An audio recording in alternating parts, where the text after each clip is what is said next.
Welcome to the second week of Get It Straight. My name is Maria Martinez and I will be your facilitator for today. Today's class is connecting with one another. But before I begin, I need to remind you about a couple things. First of all, you are to complete your sessions through YouTube links that we will send on different topics each week. At the end of each video, you're expected to complete a quick survey or quiz in order to get credit for the class. That's also a way we track attendance. If you are having trouble navigating any of your devices, you're to review the video that was sent last week it's an instructional video on how to navigate all that. And if you have questions, please feel free to either text us or call us, reach out to your case manager, and we'll get back to you on that. So let us begin. Our first activity is a short video. Pay attention to the messages that are being transmitted. We have an officer who is very hungry and doesn't know his way around the kitchen too well, so he's going to ask Google for some help. Check it out. Man, I'm hungry. What we got here? Peanut butter, jelly. You know, they're going to make this good peanut butter and jelly sandwich, but I've never done it before. I got it. Got it. Hey Google, how do you make a peanut butter and jelly sandwich? According to WikiHow, start by opening the bag of bread. Set this right here.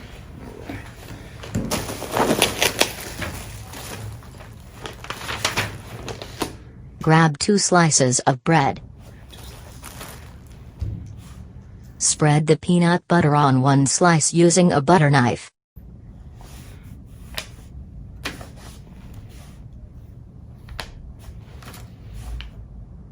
Hey Google, can I use a fork? You can use a fork. Open the peanut butter jar.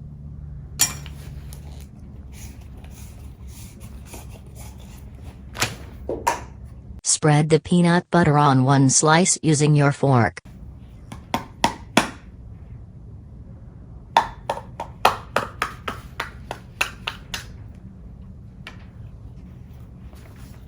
Stick the fork into the peanut butter, and use it to rub the peanut butter onto the slice.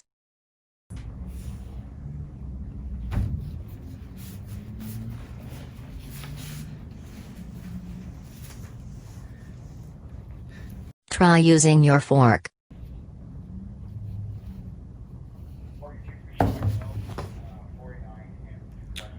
Now spread some jelly on the second slice.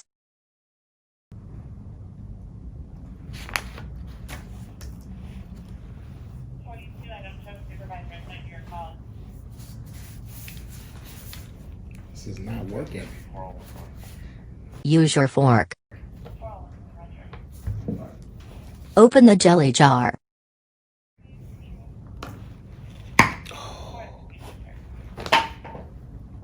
Use your fork. Grab some jelly. Now spread jelly onto the second slice of bread. Once you've prepared both slices, press them together so that the peanut butter and jelly are on the inside of the sandwich. I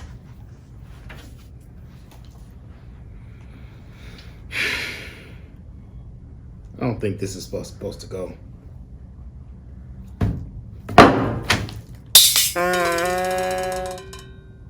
So welcome back. The activity demonstrated the importance of the use of communication. Although Google was providing a step-by-step instruction on how to make a sandwich, the officer was receiving the information but didn't understand it all too well. So was that form of communication effective? Let's explore that. So what does communication mean? Communication is the process of using words, sounds, signs, or behavior to express or exchange information, thoughts, feelings to someone else. So communication is complex. It involves words, body language, voice tone and volume, the topic you're discussing, and the preconceived notions or judgments that people bring to the topic. Our brains don't think in words. They think in symbols. Your brain converts the symbols into words. These symbols are your ideas. For example, if I say the 4th of July, what do you think of? Fireworks. Or Valentine's Day. Or Thanksgiving. In order for communication to be effective, the other person must receive and interpret the information as you intended.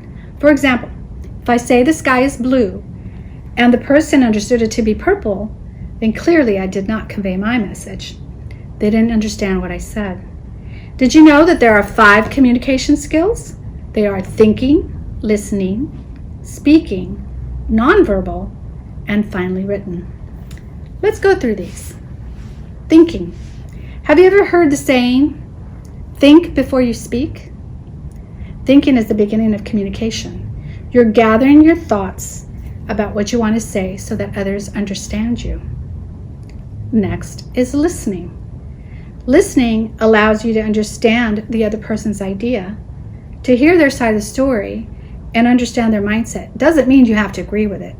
Have you ever heard someone say, Mom, you're not listening. You never listen to me. You're always taking their side. So let's go on to a listening activity. I went for a walk last night and I saw a monster that scared me. So I need your help to figure out what it is. So you're going to need a paper and pencil or pen and help me draw to see what it was. Ready? It had a big round head. Draw the head in the middle of the paper. Now, draw fur around the head and imagine it is orange. Next, draw 2 ears that are shaped like triangles on the top of the head. Draw 2 circles for the monster's eyes. Draw a triangle for a nose with 3 long hairs on the right and left side of the triangle.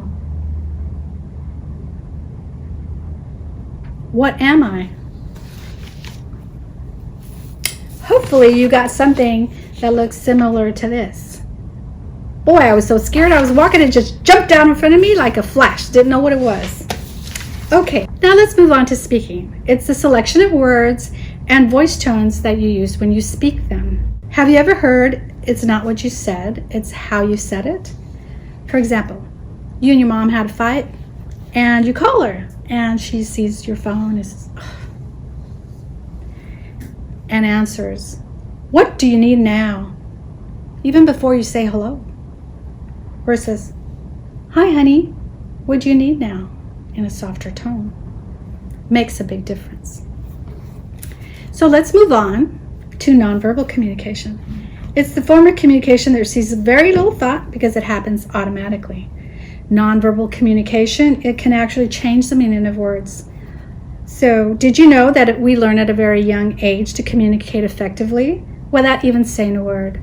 Mom knows when a baby is hungry, angry, wet, or just not feeling warm without using any words. So parents, have you ever called your child over, mijo, ven aquí, come here? And he gets up slowly, drags his feet, shoulders are hunched, head hung down. What message is he sending to you? Not a good one, huh?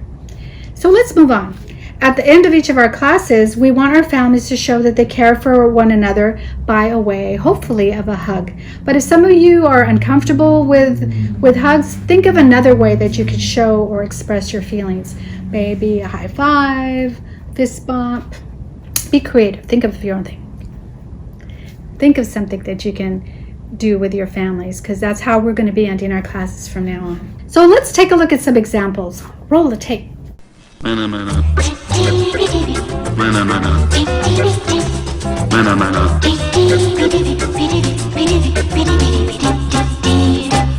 Mana mana.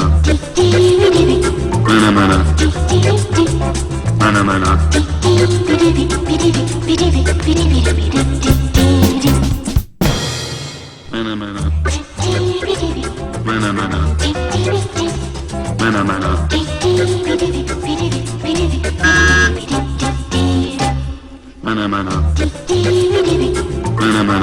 Yeah, bro. What up, bro? Yeah. Yeah, bro. Oh, my love.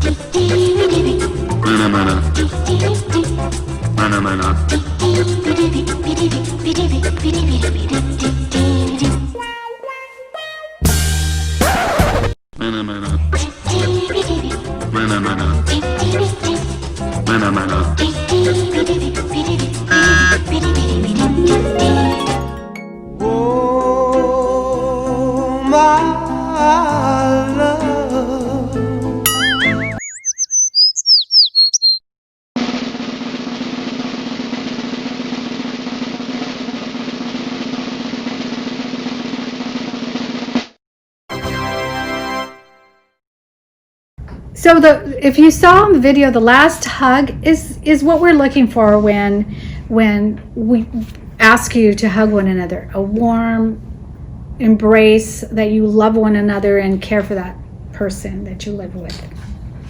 Okay, so moving on, the last form of communication is written communication. It's a form of verbal communication, however, in a written form. It can be used in letters, cards, text, social media, etc. Did you know good spelling and grammar can help you effectively convey your messages, thoughts, ideas, even volume? For example, if you sent a text all in caps, someone might think that you're yelling, you're angry, or just lazy to type correctly by switching back and forth from caps, capital letters, to lowercase letters. Also, poor spelling and grammar skills can distort your message or change the message altogether. Check out the next slide.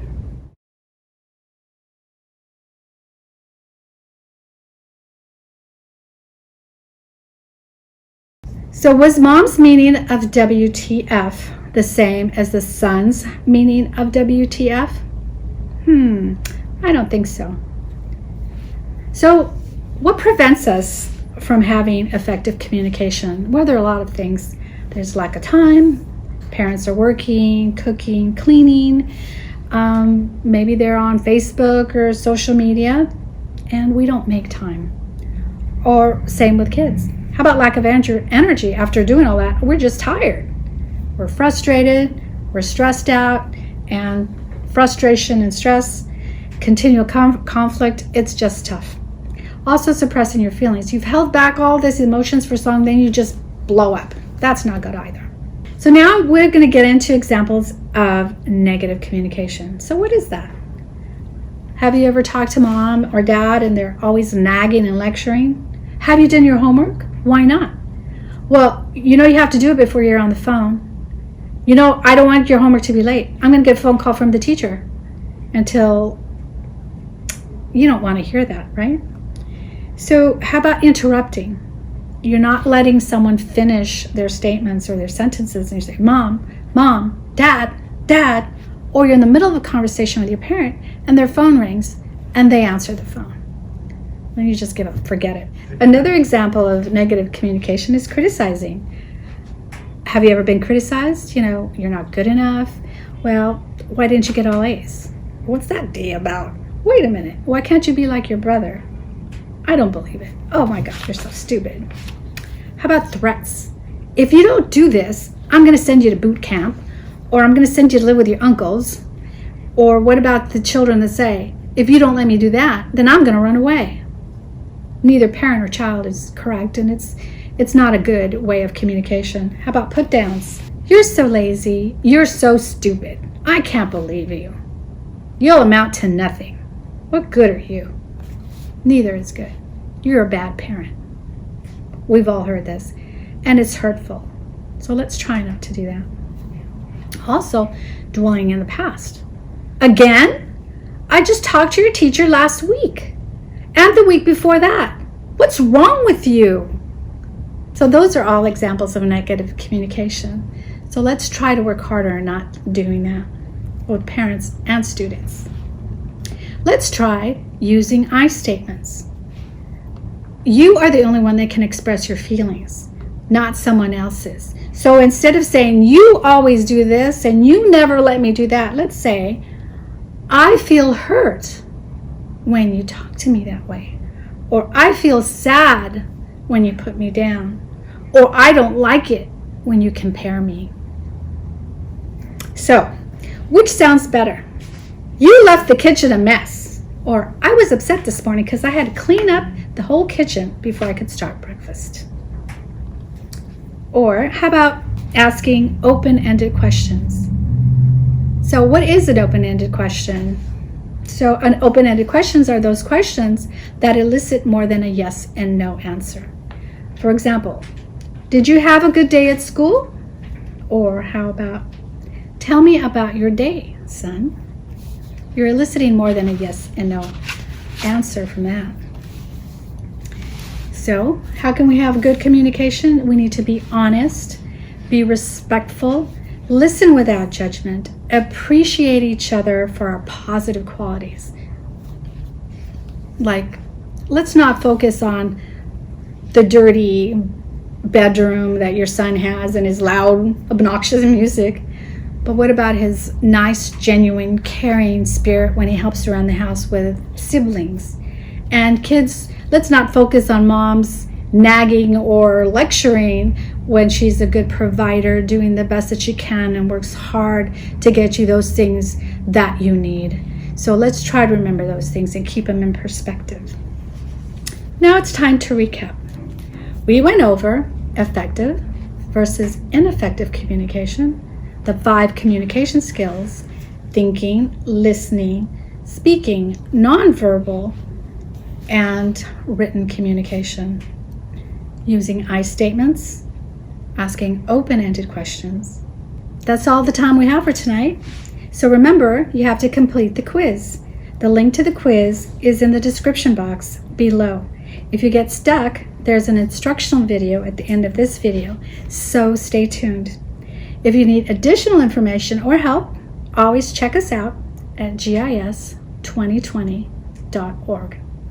Well, it's time to say goodbye. In the description box below the class video, you will find a link that will take you to the quiz. Click on the link and you will be directed to begin the quiz.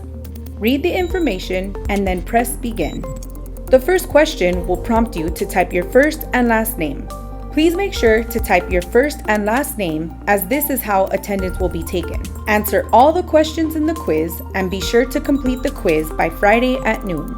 For parents or guardians, remember that you will be completing 2 quizzes, one for the parenting class and one for Get It Straight.